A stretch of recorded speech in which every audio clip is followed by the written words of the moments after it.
এবার ফ্রান্স ও জাপানে করোনার নতুন ধরন, বাংলাদেশে 24 ঘন্টায় আরও 30 জনের মৃত্যু। ডিজিটাল প্রযুক্তি এখন স্বাধীনতা বিরোধীদের হাতিয়ার, বলছেন বিশেষজ্ঞরা। অপপ্রচার রোধে সজাগ থাকার আহ্বান। পদ্মা সেতুর খরচ 5 বছরে তুলে আনার পরিকল্পনা, টোল নির্ধারণে কাজ করছে কমিটি। রংপুর চিনিকলে মাড়াই বন্ধ, বিপাকে 20,000 আখ চাষি, শিল্প রক্ষায় মানববন্ধন।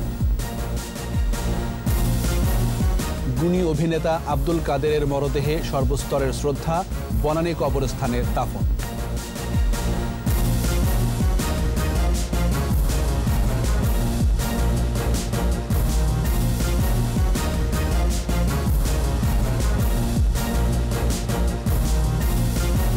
শুনছিলেন ফার্স্ট সিকিউরিটি ইসলামী ব্যাংক লিমিটেড সংবাদ শিরোনাম। আমন্ত্রণ সন্ধ্যা 7টার 21 সংবাদে। সাথে আছি আমি জাবের হোসেন। দর্শক, 21 টেলিভিশনের সংবাদ একই সাথে সরাসরি দেখতে পাবেন আমাদের ফেসবুক পেজ www.facebook.com/2124 অনলাইনে। এছাড়া সংবাদে আরও থাকছে: মাঠে সরিষা ও লাল শাক লাগিয়ে বঙ্গবন্ধুর প্রতিকৃতি বানালেন ময়মনসিংহের কৃষক আব্দুল কাদির।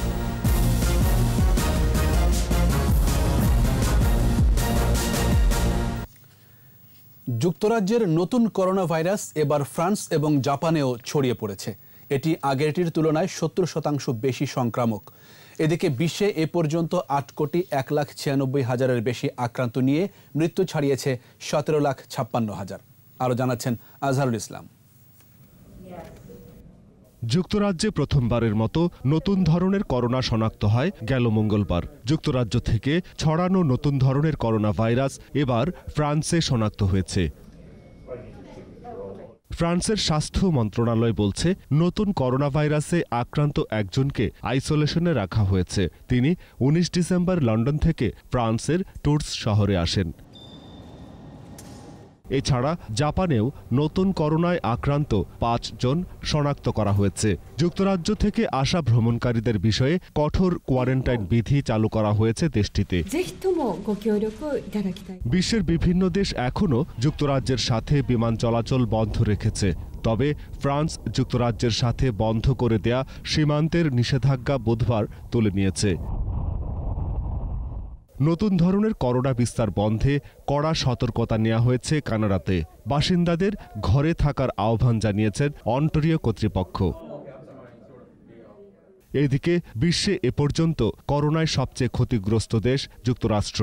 যুক্তরাষ্ট্রে শনাক্ত রোগীর সংখ্যা 1,92,10,166। মৃত্যু হয়েছে 3,38,263 জনের। আজহারুল ইসলাম, 21 টেলিভিশন। এদিকে দেশে করোনায় আরও 30 জনের মৃত্যু হয়েছে। এর মধ্যে পুরুষ 23 জন আর নারী 7 জন। এ নিয়ে মোট মৃত্যু 7,428 জনের। নতুন করে শনাক্ত হয়েছেন 834 জন। সব মিলিয়ে আক্রান্তের সংখ্যা 5,08,099 জন। স্বাস্থ্য অধিদপ্তরের প্রেস বিজ্ঞপ্তিতে জানানো হয়, ঢাকা সিটি সহ দেশের বিভিন্ন হাসপাতালে ও বাড়িতে উপসর্গবিহীন রোগী সহ গত 24 ঘন্টায় সুস্থ হয়েছেন 1,685 জন। এ পর্যন্ত সুস্থ হয়েছেন 4,50,488 জন। সারা দেশে সরকারি ও বেসরকারি ব্যবস্থাপনায় 163টি ল্যাবে অ্যান্টিজেন টেস্ট সহ নমুনা পরীক্ষা হয়েছে 9,912 জনের।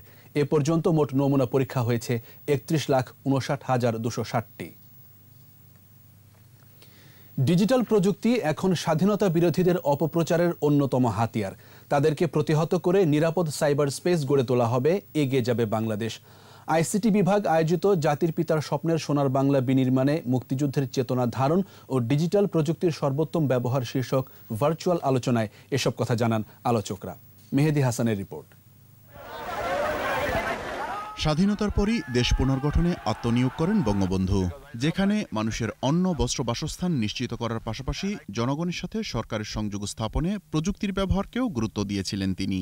বেতবুনিয়া ভূ-উপগ্রহ কেন্দ্র, রেডিও, টিভিকে মানুষের জন্য সহজলভ্য করার পাশাপাশি বাংলাদেশকে সরাসরি সংযুক্ত করেছিলেন বহির্বিশ্বের সাথে। তারই ধারাবাহিকতায় 1996 সালে রাষ্ট্র পরিচালনার দায়িত্ব পাওয়ার পর মোবাইল ফোন প্রযুক্তিকে সহজলভ্য করেছিলেন বঙ্গবন্ধু কন্যা শেখ হাসিনা, যার ফলে আজ ঘরে ঘরে পৌঁছে গেছে মোবাইল ফোন ও ইন্টারনেট সেবা। এই প্রযুক্তির অপব্যবহারও কম হচ্ছে না। ডিজিটাল মাধ্যমে অপপ্রচার রোধ, আইসিটি বিদ্যায় সুরক্ষিত করতে হবে জনগণকে। আজকের এই বাংলাদেশে কত নিরীহ কিশোরীরা তারা আত্মহননের পথ বেছে নিচ্ছে। কেন? তাদের কিছু ছবি, তাদের বিরুদ্ধে কিছু কুৎসা রটনা করে ছড়িয়ে দেওয়া হচ্ছে। আমরা সাইবার জগৎকে যতটাই সম্প্রসারিত করছি ততটাই কিন্তু ঝুঁকির কথা আমাদের চিন্তা করতে হচ্ছে। এই সাইবার জগতের এই ঝুঁকি মোকাবেলা করতেই আমাদের সাইবার ডিজিটাল সিকিউরিটি এজেন্সি মাননীয় প্রধানমন্ত্রী করেছেন। আইসিটি প্রতিমন্ত্রী বলছেন, ডিজিটাল বাংলাদেশ উদ্যোগকে একসময় অসম্ভব বলেছিল স্বাধীনতা বিরোধী শক্তি। শেখ হাসিনার নেতৃত্বে তা আজ বাস্তব। এখন সেই ডিজিটাল প্ল্যাটফর্ম ব্যবহার করেই চলছে নানা অপপ্রচার। বঙ্গবন্ধুর স্বপ্নের সোনার বাংলা বাস্তবায়ন করতে চাইলে তাদেরকে প্রতিহত করতে হবে। ধর্ম নিয়ে আবারও দেশের মধ্যে একটা উস্কানি দিয়ে বিশৃঙ্খলা সৃষ্টি করার চেষ্টা করছেন। আমরা যদি নিজেরা উপলব্ধি না করি তাহলে কিন্তু এই অপব্যাখ্যা এবং অপপ্রচারের শিকার হয়ে বাংলাদেশের অর্থনীতি, বাংলাদেশের সমাজনীতি ক্ষতিগ্রস্ত হতে পারে। করোনা সংক্রমণের ৬৬ দিন টানা লকডাউন ছিল। ডিজিটাইজেশনের কারণে সেই সময় সরকারের কোনো কাজ থেমেছিল না বলেও জানান আইসিটি প্রতিমন্ত্রী। সেই সেবাটা তাৎক্ষণিকভাবে আমাদের দিতে হবে। মেহেদী হাসান, একুশে টেলিভিশন, ঢাকা। পদ্মা সেতুর টোল নিয়ে গুজবে সয়লাব সামাজিক যোগাযোগ মাধ্যম। বাস্তবতা হলো এখন পর্যন্ত টোল নির্ধারণই হয়নি। তবে সেতু কর্তৃপক্ষের গঠিত কমিটি এ নিয়ে কাজ করছে। প্রস্তাবনায় যাই থাকুক, জনগণের কথা বিবেচনায় নিয়ে এর চূড়ান্ত সিদ্ধান্ত আসবে সরকারের শীর্ষ পর্যায় থেকেই। প্রকল্প সংশ্লিষ্টরা জানাচ্ছেন, ৫ বছরে সেতুতে লগ্নি করা পুরো টাকা তুলে আনার পরিকল্পনা রয়েছে, যা দেশের অন্যান্য উন্নয়ন প্রকল্পে ব্যবহার করা সম্ভব হবে। রিপোর্টে আরও জানাচ্ছেন মোহাম্মদ নুরুন্নবী। স্বপ্নের পদ্মা সেতুতে সব মিলিয়ে খরচ হয়েছে ৩০,১৯৩ কোটি টাকা। এ অর্থের পুরো যোগান এসেছে নিজস্ব তহবিল থেকে। এই কারণেই মানুষের মনে প্রশ্ন, পদ্মা সেতুতে টোল থাকবে কি থাকবে না। নিজের টাকায় তৈরি হলেও নিয়মিত রক্ষণাবেক্ষণের খরচ সহ নানা খাতের তহবিলের প্রয়োজন। আবার খরচ হওয়া জনগণের অর্থ উঠিয়ে এনে অন্য প্রকল্পে যোগান দিলে ক্ষতি কি? এসব বিবেচনায় সেতুর দুই প্রান্তে এরই মধ্যে টোল প্লাজা নির্মাণ করা হয়েছে। তবে পদ্মা সেতুর টোল আদায় গতানুগতিক হবে না। ইলেকট্রনিক ডিভাইসের সহায়তায় আদায় হবে টোল। টোল নির্ধারণের প্রচলিত নিয়ম হলো, ফেরি চলাচলকারী নদীতে ফেরির ভাড়ার চেয়ে বেশি হবে সেতুর টোল। এই প্রকল্পেও একই নিয়ম মানা হবে জানাচ্ছেন প্রকল্প সংশ্লিষ্টরা। ইতিমধ্যে আমাদের একটা কমিটি আছে, তারা এটা নির্ধারণ করছে। আমরা টোলের বিষয়টি অপারেশনাল মেনটেন্যান্স, সেটার দায়িত্ব আমরা কোরিয়ান একটা প্রতিষ্ঠানকে দেওয়ার জন্য আমরা ইতিমধ্যে অর্থনীতি সম্পর্ক মন্ত্রিসভা কমিটিতে আমরা এটা উপস্থাপন করেছি। সেটা ইতিমধ্যে অনুমোদন হয়েছে, সেই প্রক্রিয়া চলছে। খরচের টাকাটা গভর্নমেন্ট উঠাবে এবং আমরা এটাকে গভর্নমেন্টকে টাকাটা ফেরত দিব। যেখানে ফেরি আছে তারা সেই ফেরির টোলটাই ব্রিজে দেয়। তবে এটা মাননীয় সরকার প্রধান এটাকে ন্যাশনালাইজ করবেন যে আসলে কোনটা হলে জনগণের উপকার হয়। হিসেব মতে খরচের পুরো টাকা উঠিয়ে আনতে সময় লাগবে সর্বোচ্চ ৫ বছর। অর্থায়ন মানে আমার নিজের দেশের টাকা, কিন্তু সেখানে কিন্তু টাকা না, ডলারেই পেমেন্ট করতে হয়। তারপরে লোন রিপেমেন্ট মানে টাকাটা আর কি ৩০,০০০ কোটি ৩১,০০০ কোটি টাকার মতো লাগতেছে। ৫ বছর উই আর এক্সপেক্টিং ৫ বছরে আমরা যে টোল থেকে প্রায় ৩৫,০০০ কোটি টাকা উঠে ফেলবো। ফলে এগুলো পয়সা ছাড়া তো হবে না। এটা এখানে সব কিছু বাগনা, এটা হয় না। ফলে ব্রিজের এখানে কেউ যদি ব্রিজে যদি না যায়, লোকে দিয়ে পার হয়ে যাক না, দিকে যাক, অসুবিধা কিছু নাই। প্রতিদিন গড়ে ২৪,০০০ যানবাহন চলবে পদ্মা সেতুতে। ১৫ বছর পর এ টোল বাড়বে ১০%, আদায় হবে ৩৫ বছর ধরে। মোহাম্মদ নুরুন্নবী, একুশে টেলিভিশন, ঢাকা। দুর্নীতিবাজদের নির্মূল করে সৎ ও ত্যাগীদের সমাজ ও রাজনীতিতে সুযোগ করে দেওয়ার আহ্বান জানিয়েছেন আওয়ামী লীগের সাধারণ সম্পাদক ও সেতুমন্ত্রী ওবায়দুল কাদের। আর যারা উদ্দেশ্য নিয়ে আওয়ামী লীগে প্রবেশ করেছে তাদের বিরুদ্ধে সজাগ থাকতে নেতাকর্মীদের প্রতি আহ্বান জানিয়েছেন তথ্যমন্ত্রী হাসান মাহমুদ। প্রণব চক্রবর্তীর রিপোর্ট। সদ্য প্রয়াত ক্রীড়া সংগঠক ও ফুটবলার বাদল রায়ের স্মরণ সভায় ভিডিও কনফারেন্সে যুক্ত হন আওয়ামী লীগ সাধারণ সম্পাদক ওবায়দুল কাদের। এ সময় ক্রীড়াঙ্গনকে রাজনীতির ঊর্ধ্বে রেখে সংস্কৃতি ও খেলাধুলা চর্চার আহ্বান জানান ওবায়দুল কাদের। বলেন, রাজনৈতিক অঙ্গনে নৈতিকতা, মূল্যবোধ ও সৌজন্যবোধ হারিয়ে যাচ্ছে। আমাদের কেউ কেউ ব্যক্তি স্বার্থে কখনো নিজস্ব বলয় তৈরির জন্য, আবার কখনো অন্যায় অর্জনকে সুরক্ষা দিতে অতি রাজনীতিতে ঝাঁপিয়ে পড়ে। সকল রাজনৈতিক দলে যারা অনৈতিক চর্চা করেন, যাদের মূল্যবোধের অভাব রয়েছে, যারা দুর্নীতি করেন, তাদের নেতৃত্ব থেকে দূরে রাখতে হবে। তা না হলে রাজনীতিতে ভালো মানুষরা জায়গা পাবে না। এদিকে বগুড়া ধূপচাচিয়া আওয়ামী লীগের ত্রিবার্ষিক সম্মেলনে ভিডিও কনফারেন্সে যুক্ত হন আওয়ামী লীগ যুগ্ম সাধারণ সম্পাদক ও তথ্যমন্ত্রী হাসান মাহমুদ। বলেন, দলের দুঃসময়ে হাল ধরে থাকা নেতাকর্মীদের মূল্যায়ন করতে হবে। সুযোগ সন্ধানে যেগুলো আমাদের দলের মধ্যে নানা উদ্দেশ্য নিয়ে প্রবেশ করেছে, অনুপ্রবেশ করেছে, তাদেরকে চিহ্নিত করতে হবে। তাদেরকে চিহ্নিত করে তাদেরকে দল থেকে বের করে দিতে হবে। দক্ষিণ এশিয়ায় করোনা মোকাবেলায় বাংলাদেশ সফল উল্লেখ করে সকলকে সচেতন থাকার আহ্বানও জানান তথ্যমন্ত্রী। আমাদেরকে অবশ্যই সতর্ক থাকতে হবে। প্রণব চক্রবর্তী, 21 টেলিভিশন, ঢাকা। গাইবান্ধার মহিমাগঞ্জে রংপুর চিনি কলে মাড়াই বন্ধের সিদ্ধান্তে দিশেহারা মিলের শ্রমিক, কর্মচারী ও আখ চাষিরা। সরকারের এই সিদ্ধান্ত বাতিলের দাবিতে নানা কর্মসূচি পালন করছেন তারা। অভিযোগ, মাড়াই মৌসুমে সরকারের হঠাৎ এই সিদ্ধান্তে অন্তত 20,000 আখ চাষির জীবিকা অনিশ্চিত হয়ে পড়েছে। গাইবান্ধা প্রতিনিধি আফরোজা লুনার রিপোর্ট, জানাচ্ছেন সমর ইসলাম। 1954 সালে গোবিন্দগঞ্জের মহিমাগঞ্জে প্রতিষ্ঠা করা হয় রংপুর চিনিকল। এরপর থেকে এই এলাকায় প্রতি বছর 5-6 হাজার হেক্টর জমিতে আখের আবাদ করেন চাষিরা, আর তা মাড়াই করা হয় এই চিনিকলে। জেলার একমাত্র ভারী শিল্প প্রতিষ্ঠান হিসেবে এই চিনিকলের সাথে মিশে আছে শ্রমিক আর আখ চাষিদের জীবিকা। এবছরও এখানে 5,000 হেক্টর জমিতে আখ চাষ হয়েছে। 25 ডিসেম্বর মাড়াই উদ্বোধনের কথা ছিল, অথচ 2 ডিসেম্বর থেকে বন্ধ ঘোষণা করা হয় রংপুর চিনিকল। এতে বিক্ষোভে ফেটে পড়েন মিলের শ্রমিক, কর্মচারী ও আখ চাষিরা। বিক্ষোভ সমাবেশ ছাড়াও হরতাল কর্মসূচি পালন করেছেন তারা। এই ফসল যদি আমাদের এই এলাকায় উঠে যায় তাহলে আমরা কৃষকেরা অত্যন্ত ক্ষতিগ্রস্ত হব। আমরা বেতন পাই না, আমরা ছেলে মেয়ে খুব অভাবের মধ্যে আছি। না খাওয়ার মরার উপক্রম হয়ে গেছি আমরা। মেল বন্ধ হচ্ছে তো আমাদের বিষ খাওয়া আমাদের মেরে ফেলেন। এই বয়সে আমরা কোথায় যাবো আর কোথায় কি করব আর কি করে খাবো? কর্তৃপক্ষ বলছে মিল বন্ধের কোনো সিদ্ধান্ত হয়নি। কর্মচারী সংকট ও পর্যাপ্ত আখের অভাবে জয়পুরহাট চিনিকলে 2 মিলের আখ মাড়াই করা হবে। বারবার বলা হইতেছে বেতন ভাতা সব চলবে, শ্রমিক যে যেখানে আছে কিছু হয়তো ডেপুটেশনে দিতে পারে, আখ যে মিলে মারাই হবে ওই মিলে। 20,000 আখ চাষি ও শ্রমিক কর্মচারীর পরিবারের রুটি রুজির কথা বিবেচনায় দ্রুত রংপুর চিনিকলে আখ মাড়াই কার্যক্রম শুরুর দাবি সংশ্লিষ্টদের। সমর ইসলাম, 21 টেলিভিশন। পাট ও চিনি শিল্প রক্ষায় মানববন্ধন করেছে বিপ্লবী কৃষক সংহতি। জাতীয় প্রেস ক্লাবের সামনে কর্মসূচি থেকে ফসলের ন্যায্য মূল্য নিশ্চিত এবং কৃষি উপকরণের দাম কমানোর দাবি জানান বক্তারা। কৃষি ও ভূমি সংস্কারের পাশাপাশি ভূমিদস্যুদের কবল থেকে কৃষি জমি রক্ষারও দাবি তোলা হয় মানববন্ধন থেকে।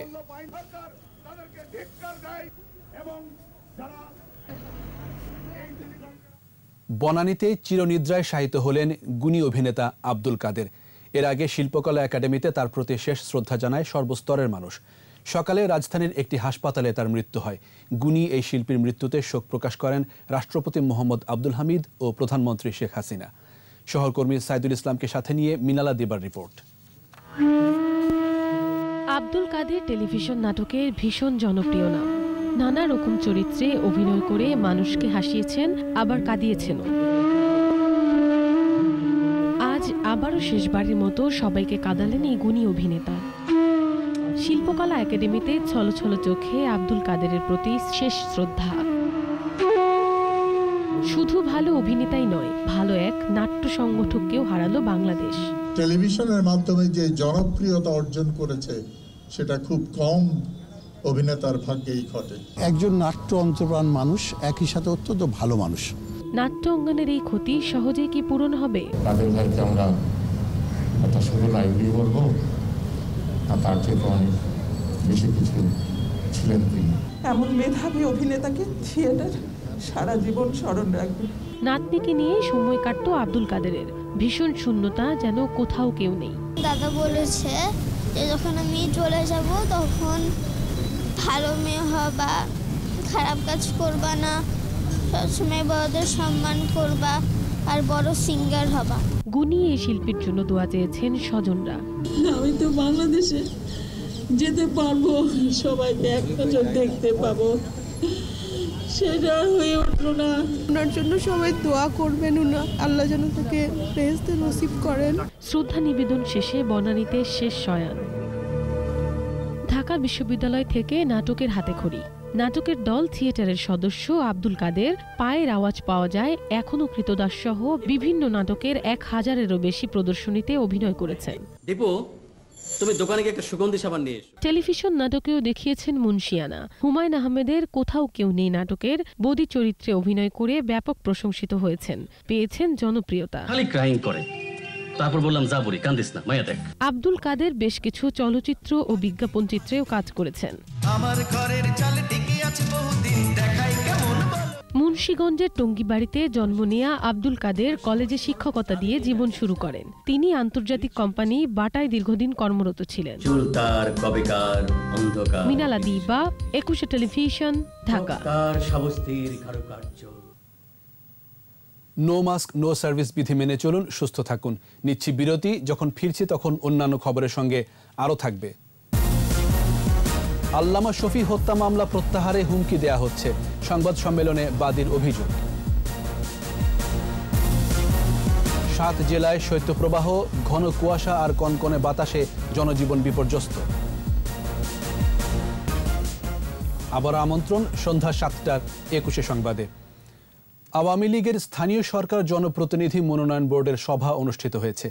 গণভবনে প্রধানমন্ত্রী ও আওয়ামী লীগ সভাপতি শেখ হাসিনার সভাপতিত্বে এই সভা অনুষ্ঠিত হয়। সভায় আওয়ামী লীগ সাধারণ সম্পাদক ওবায়দুল কাদের, উপদেষ্টা পরিষদের সদস্য আমির হোসেন আমু, তোফাল আহমেদ সহ মনোনয়ন বোর্ডের অন্যান্য সদস্যরা উপস্থিত ছিলেন। সম্প্রতি তফসিল ঘোষিত জেলা, উপজেলা ও ইউনিয়ন পরিষদে দলের মনোনয়ন প্রত্যাশীদের জন্য ফর্ম বিক্রি করেছে আওয়ামী লীগ। ধানমন্ডিতে আওয়ামী লীগ সভাপতির রাজনৈতিক কার্যালয় থেকে ফর্ম সংগ্রহ করেন মনোনয়ন প্রত্যাশীরা।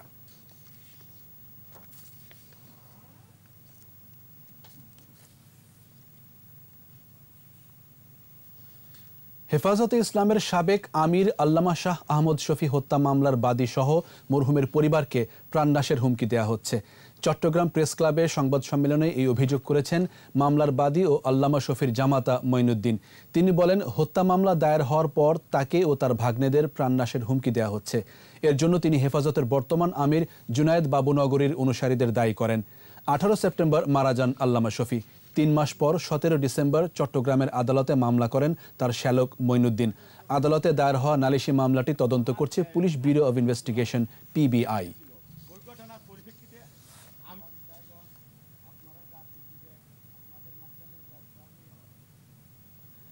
জাতির পিতা বঙ্গবন্ধু শেখ মুজিবুর রহমানের ভাস্কর্য ভাঙার প্রতিবাদে মানববন্ধন করেছে আওয়ামী সাংস্কৃতিক জোট। জাতীয় প্রেস ক্লাবের সামনে মুজিব বর্ষ ও সংগঠনের প্রতিষ্ঠা বার্ষিকী উপলক্ষে আনন্দ মিছিল করে তারা। পরে বঙ্গবন্ধুর ভাস্কর্য ভাঙার সাথে জড়িতদের দ্রুত বিচারের দাবি জানান বক্তারা। এ সময় বিভিন্ন রাজনৈতিক ও পেশাজীবী সংগঠনের নেতাকর্মীরা উপস্থিত ছিলেন। নির্বাচন নিয়ে কারো আগ্রহ নেই বলে মন্তব্য করেছেন বিএনপি মহাসচিব মির্জা ফখরুল ইসলাম আলমগীর। বলেছেন, ভোট চুরির নির্বাচনে মানুষের আস্থা ও শ্রদ্ধা না থাকলেও নির্লজ্জ কমিশন এখনও পদত্যাগ করছে না। দুপুরে ঠাকুরগাঁওয়ে নিজ বাসভবনে সাংবাদিকদের সাথে মতবিনিময়ের সময় এসব মন্তব্য করেন বিএনপি মহাসচিব। বলেন, নির্বাচনের আগের দিন গাড়ি ও অফিস পুড়িয়ে বিএনপি নেতাকর্মীদের নামে নাশকতার মামলা দেয়া হয়। বর্তমান নির্বাচনী কর্মকাণ্ডকে কলঙ্কময় অধ্যায় বলেও মন্তব্য করেন মির্জা ফখরুল।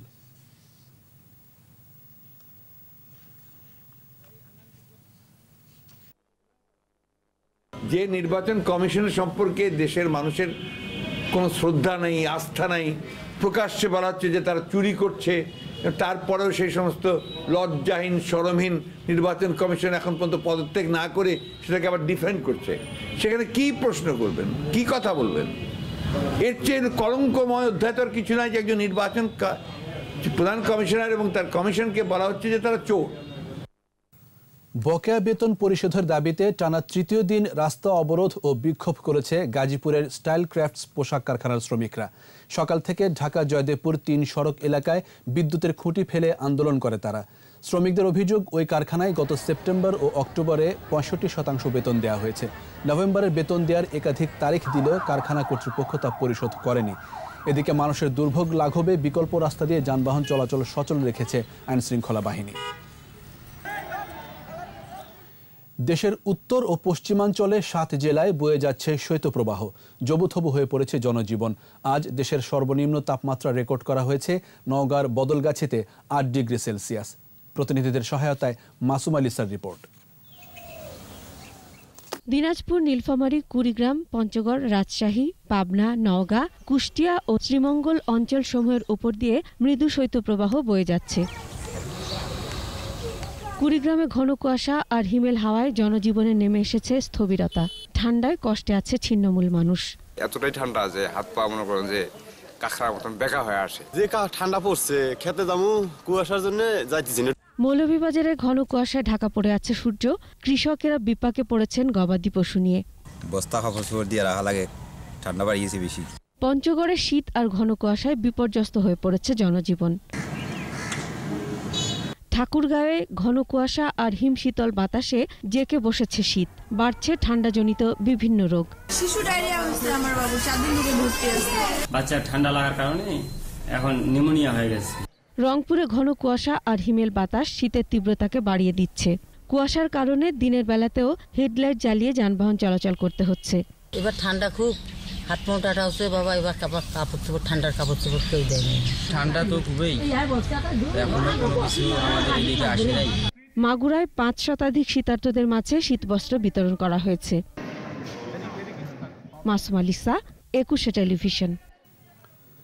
বঙ্গবন্ধুকে ভালোবেসে মাঠে সরিষা ও লাল শাক লাগিয়ে ময়মনসিংহের ঈশ্বরগঞ্জের কৃষক আব্দুল কাদির এঁকেছেন জাতির পিতার প্রতিকৃতি সহ বিভিন্ন শিল্পকর্ম। তার এই শৈল্পিক কর্ম দেখতে ভিড় করছেন বিভিন্ন এলাকার মানুষ। কৃষি বিভাগ বলছে বঙ্গবন্ধু কৃষি পদকের জন্য আব্দুল কাদিরের নাম প্রস্তাব করা হবে। ময়মনসিংহ বিভাগীয় প্রতিনিধি আতাউর রহমান জুয়েলের রিপোর্ট, জানাচ্ছেন মাসুম আলিসা। ময়মনসিংহের ঈশ্বরগঞ্জের পাড়াখালবলা গ্রামের আব্দুল কাদির 33 শতক জমিতে সরিষা আর লাল শাক লাগিয়ে এঁকেছেন বঙ্গবন্ধুর প্রতিকৃতি, স্মৃতিসৌধ, জাতীয় ফুল শাপলা আর নৌকার প্রতিকৃতি। এখন তো বিজয়ের মাস, ডিসেম্বর মাস। সেই বিজয়ের মাসের উপলক্ষে মুজিবের ছবি আঁকা এবং মুজিব শতবর্ষ পালন করা এবং জাতীয় স্মৃতিসৌধ আঁকা এবং আমাদের এই যে নৌকা আঁকা আছে, শাপলা ফুল আঁকা আছে, সব মিলাইয়া এই মুজিব বর্ষের উপলক্ষে উপহার দেওয়াকে আমার কাজ। জমির বুকে শৈল্পিক এই বুনন অপরূপ দৃষ্টিনন্দন। সামাজিক যোগাযোগ মাধ্যমে খবর ছড়িয়ে পড়ায় তা দেখতে ভিড় করছেন অনেকে।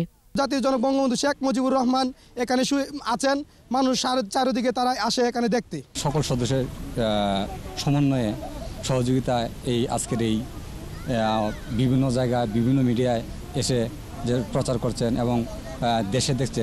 সরকারিভাবে একটু তাকে ফেসিলিটি দেওয়া হয়, সেই ফেসিলিটি নিয়ে সে আরও বড় কিছু আমাদের দেশের বিভিন্ন স্থপতি নিয়ে বড় কিছু সে করতে পারবে। আব্দুল কাদির বঙ্গবন্ধুর প্রতি তার ভালোবাসার বহিঃপ্রকাশ ঘটিয়েছেন ফসলের মাঠে। কৃষির যে একটা ডিজিটাল যে বিবর্তন হয়েছে তারও একটা প্রকৃষ্ট উদাহরণ। তাকে এর স্বীকৃতি স্বরূপ যাতে সে বঙ্গবন্ধু কৃষি পদক পাওয়ার জন্য আমরা তার নামের প্রস্তাবনা প্রেরণ করব। গেল বছর এই একই জমিতে এইভাবে এঁকেছিলেন লাভ চিহ্ন সহ জাতীয় ফুল শাপলা। মাসুম আলিসা, 21 টেলিভিশন। এবার ফিরে দেখা 2020।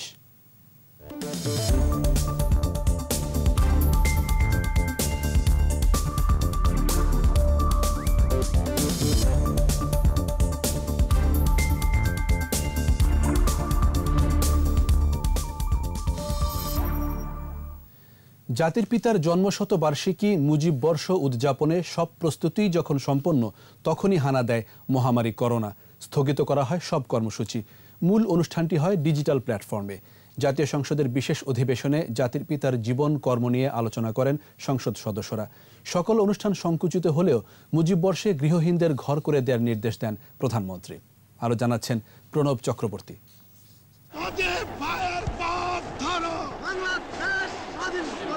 জীবনের সেরা সময়টা কাটিয়েছে কারাগারে।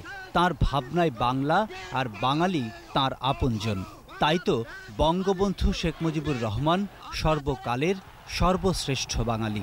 তোমাদের যা কিছু আছে তাই নিয়ে শত্রুর মোকাবেলা করতে হবে।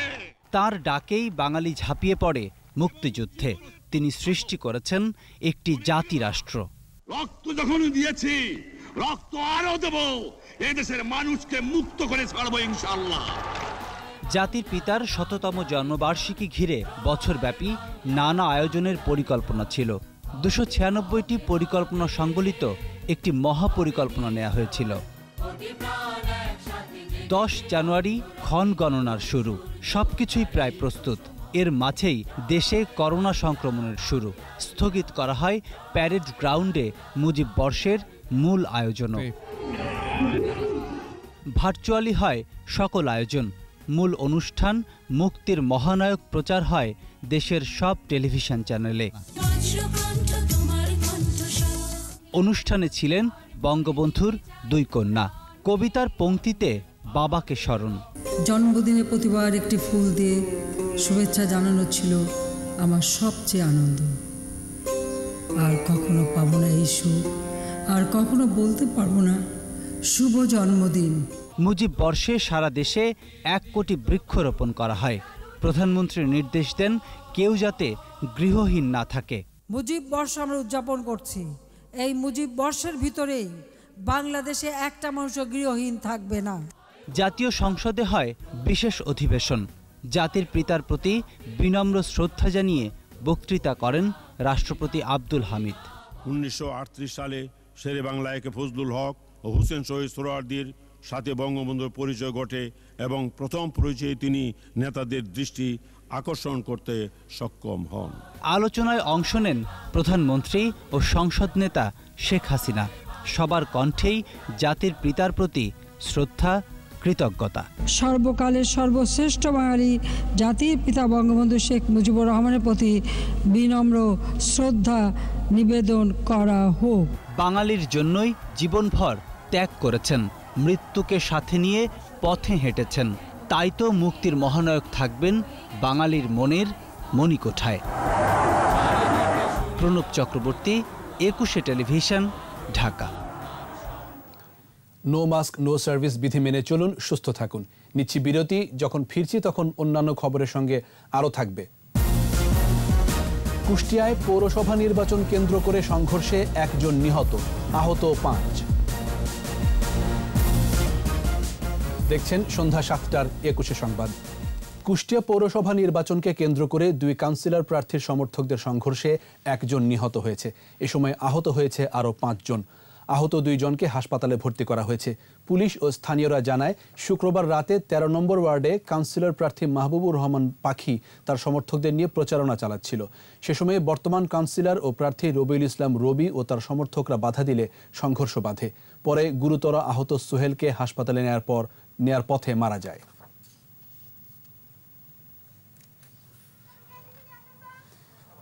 চট্টগ্রামে নির্মাণাধীন সীমানা প্রাচীরের দেয়াল ধসে ২ শ্রমিকের মৃত্যু হয়েছে। মহানগরের লাভলেন এলাকায় এই দুর্ঘটনা ঘটে। পুলিশ জানায়, দুপুরে নির্বাচন কমিশন অফিসের পাশে একটি খালি জায়গায় কয়েকজন নির্মাণ শ্রমিক কাজ করছিলেন। এ সময় হঠাৎ একটি দেয়াল ধসে পড়লে ঘটনাস্থলেই নির্মাণ শ্রমিক সালাউদ্দিন মারা যান। আহত আরও ২ জনকে চট্টগ্রাম মেডিকেল কলেজ হাসপাতালে পাঠানো হলে সেখানে আরও ১ শ্রমিককে কর্তব্যরত চিকিৎসক মৃত ঘোষণা করেন।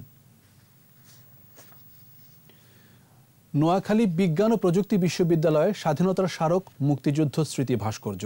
মুক্তিযুদ্ধের বীর যোদ্ধাদের প্রতীকী ভাস্কর্যটির স্থপতি শিল্পী দুলাল চন্দ্র গাইন। এছাড়াও বিশ্ববিদ্যালয়ে রয়েছে ভাষা আন্দোলনের শহীদদের স্মরণে আরেকটি ভাস্কর্য।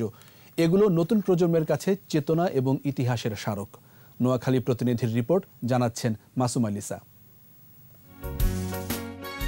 সাবাস বাংলাদেশ, এ পৃথিবী অবাক তাকিয়ে রয়। জ্বলে পুড়ে মরে ছারখার, তবু মাথানো আবার নয়। এই চেতনায় নোয়াখালী বিজ্ঞান ও প্রযুক্তি বিশ্ববিদ্যালয়ে ২০১৪ সালে নির্মিত হয় মুক্তিযুদ্ধের স্মৃতি ভাস্কর্য। এই ভাস্কর্যে ৭১-এর জয়ের মুহূর্ত তুলে ধরা হয়েছে। ৩ মুক্তিযোদ্ধা জয়ের উল্লাস করছেন, পেছনে বিজয় নিশান। বিশ্ববিদ্যালয়ের প্রধান চত্বরে নির্মিত এই ভাস্কর্য কাঁধে কাঁধ মিলিয়ে বাংলার নারী পুরুষের মুক্তি সংগ্রামের কথা স্মরণ করিয়ে দেয়। ভাষা আন্দোলন, স্বাধিকার আন্দোলন ও মুক্তিযুদ্ধ, ৩টি ধাপ ফুটিয়ে তোলা হয়েছে ভাস্কর্যটিতে। এছাড়াও বাংলার মানুষের মুক্তির দীর্ঘ আন্দোলনের গুরুত্বপূর্ণ 4টি খণ্ডচিত্র মূল বেদির চারিদিকে টেরাকোটার মাধ্যমে উৎকীর্ণ করা আছে। বিশ্ববিদ্যালয় ক্যাম্পাসে রয়েছে ভাষা আন্দোলনের বীর শহীদদের স্মরণে আরেকটি ভাস্কর্য। এই ভাস্কর্যকে অপমান করা মানে আমাদের মা বোনদের ইজ্জতের অপমান করা, মুক্তিযুদ্ধে যারা শহীদ হয়েছে তাদেরকে অপমান করা। আমাদের গৌরবোজ্জ্বল ইতিহাস এটা বহন করে, সো এটার আসলে কোনো বিরোধিতা করার কোনো কারণ নাই। বিশ্ববিদ্যালয়ের শিক্ষার্থীরা ছাড়াও প্রতিদিন এ ভাস্কর্য দেখতে আসেন সব প্রজন্মের মানুষ। যারা আজকে স্কাল্পচার বা ভাস্কর্যের বিরোধিতা করছেন তারা মূলত প্রতিযোগিতামূলক বিষয় থেকে বাংলাদেশকে পিছিয়ে দেওয়ার পায়তারা করছেন। ভাস্কর্যকে ধর্মীয় বিষয়ের সাথে না মেলানোটা আমি যৌক্তিক মনে করি। বঙ্গবন্ধুর যে অবদান দেশ সৃষ্টির জন্য সেটা পরিচিতি করা, তার অবদানকে স্মরণ করা, এটাই হলো আমাদের মূল উদ্দেশ্য। ভাস্কর্যের বিরোধিতা যারা করছে তারা মূলত বঙ্গবন্ধু ও মুক্তিযুদ্ধের ইতিহাসকে মুছে ফেলার অপচেষ্টা চালাচ্ছে, এমনটা বললেন উপাচার্য। লিবিয়া এই সমস্ত দেশে কিন্তু ভাস্কর্য, তুরস্ক পরিপূর্ণ, পাকিস্তান তো কায়েদ আজম মোহাম্মদ আলী জিন্নাহ জাতির পিতা, ওনার বিরাট একটা ভাস্কর্য আছে। তারা তো আমাদের চেয়ে বেশি ফান্ডামেন্টালিস্ট। তাহলে এটা কিছু না, দেশ একটা সুন্দর অবস্থানে এগিয়ে যাচ্ছে, এটাকে আনস্টেবল করার পায় তার আর কিছু না। বাঙালির স্বাধীনতা, মুক্তিযুদ্ধ, বঙ্গবন্ধুকে জানা এবং স্মরণ করার জন্য ভাস্কর্যের বিকল্প নেই বলে মনে করেন শিক্ষার্থী ও শিক্ষক সমাজ। মাসুম আলিসা, 21 টেলিভিশন। এবার সোশ্যাল ইসলামী ব্যাংক লিমিটেড বাণিজ্য সংবাদ।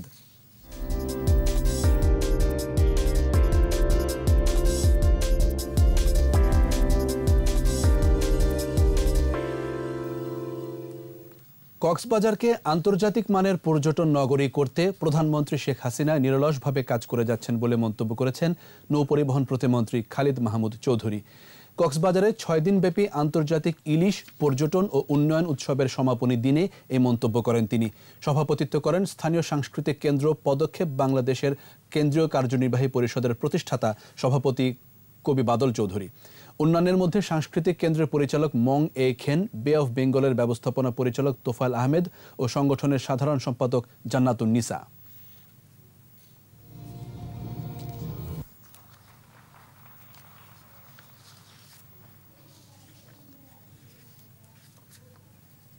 জাতীয় স্কুল ফুটবল টুর্নামেন্টের ফাইনালে ছাগলনাইয়া পাইলট হাই স্কুলকে 4-0 গোলে হারিয়ে চ্যাম্পিয়ন হয়েছে বাগেরহাট বহুমুখী কলেজিয়েট স্কুল। রাজধানীর আউটার স্টেডিয়ামে অনুষ্ঠিত একতরফা ফাইনালে বাগেরহাট স্কুলের হয়ে গোল করেন হাসান হাওলাদার, রমজান, তামিম ও সিরাজুল। খেলা শেষে দুই দলের করেন বাফুফে সভাপতি কাজী সালাউদ্দিন। এ সময় বাফুফে সাধারণ সম্পাদক আবু নাইম সোহাগ সহ অন্য কর্মকর্তারা উপস্থিত ছিলেন। এর আগে বাফুফে সভাপতি প্রধান অতিথির বক্তৃতায় বলেন, ফুটবলের উন্নয়নে বর্তমান কমিটি নিরলসভাবে কাজ করছে। জাতীয় দলের পাইপলাইনে ফুটবলার তৈরিতে বয়সভিত্তিক প্রতিযোগিতার উপর গুরুত্ব দেওয়া হবে বলেও জানান তিনি।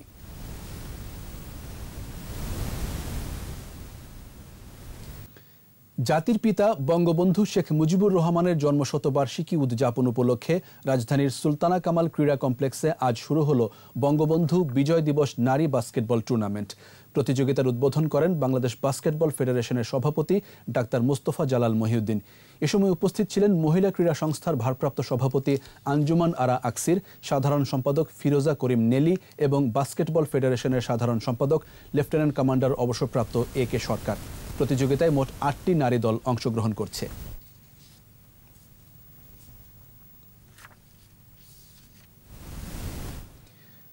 বাদল রায় ক্রীড়ামোদী মানুষের হৃদয়ের মাঝে অমলিন থাকবেন বলে উল্লেখ করেছেন আওয়ামী লীগ সাধারণ সম্পাদক ও সেতুমন্ত্রী ওবায়দুল কাদের। সদ্য প্রয়াত সাবেক জাতীয় ফুটবলার বাদল রায়ের স্মৃতিচারণ অনুষ্ঠানে প্রধান অতিথির বক্তব্যে এই মন্তব্য করেন তিনি। অনুষ্ঠানে ভার্চুয়ালি যোগ দেন ওবায়দুল কাদের। এ সময় সাবেক জাতীয় ফুটবলার আব্দুল গাফফার, প্রবীণ ক্রীড়া সংগঠক ও রাজনীতিবিদ মোজাফফর হোসেন পল্টু সহ অন্যরা উপস্থিত ছিলেন। বক্তারা বাদল রায়ের জীবনের বিভিন্ন বিষয় নিয়ে আলোচনা করেন। ক্রীড়াঙ্গনের পাশাপাশি রাজনীতিবিদদের মাঝেও বাদল রায় জনপ্রিয় ছিলেন বলে মন্তব্য করেন বক্তারা। গত 22 নভেম্বর রাজধানীর একটি হাসপাতালে মারা যান বাদল রায়। আর এরই সাথে শেষ করছি সন্ধ্যা 7টার 21 সংবাদ। যাবার আগে ফার্স্ট সিকিউরিটি ইসলামী ব্যাংক লিমিটেড সংবাদ শিরোনামগুলো আরও একবার। এবার ফ্রান্স ও জাপানে করোনার নতুন ধরন, বাংলাদেশে 24 ঘন্টায় আরও 30 জনের মৃত্যু। ডিজিটাল প্রযুক্তি এখন স্বাধীনতা বিরোধীদের হাতিয়ার, বলছেন বিশেষজ্ঞরা। অপপ্রচার রোধে সজাগ থাকার আহ্বান। পদ্মা সেতুর খরচ 5 বছরে তুলে আনার পরিকল্পনা, টোল নির্ধারণে কাজ করছে কমিটি।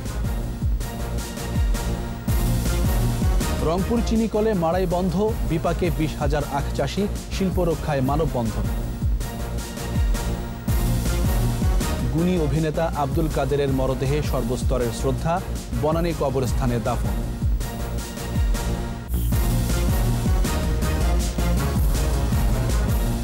একুশে টেলিভিশনের সর্বশেষ খবর জানতে ডায়াল করুন 2021 নম্বরে আর ভিজিট করুন ekushe-tv.com এই ওয়েবসাইট। এছাড়া ফেসবুকে লগ ইন করতে পারেন facebook.com/ekushe24 অনলাইনে।